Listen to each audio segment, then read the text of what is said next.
নমস্কার বন্ধুরা, আজকে আমি একটা আনারস কেটে নেব, সেটাই দেখাচ্ছি। আনারসটা এনেছি, খোলাগুলো ছাড়িয়ে নেব, তারপরে কেটে নেব, তারপর নুন দিয়ে মাখিয়ে নেব, চিনি দিয়ে মাখিয়ে নেব, তারপর 1 ঘন্টা রেখে দেবো।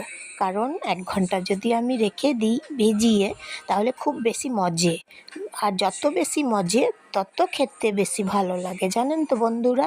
তাই আমি নুন চিনি দিয়ে 1 ঘন্টা মাখিয়ে রেখে দেবো, তারপর আমি খেয়ে নেব আজকে। তাই আমি দেখুন এইভাবে কেটে নিলাম, প্রথমে খোলাগুলো ছাড়িয়ে নিলাম, ফেলে দিলাম খোলাগুলো, তারপর এইভাবে মাখিয়ে নিচ্ছি ছোট ছোট সাইজ করে। দেখুন কি সুন্দর করে কেটে নিয়েছি, তারপর 1 ঘন্টা রেখে দেবো, তারপর খেয়ে নেব। যখন নুন আর চিনি দিয়ে মাখিয়ে রেখে দেবেন, তখন দেখবেন খুব মজে যায়, খুব বেশি মজে, তখন খেতে বেশি ভালো লাগে। তাই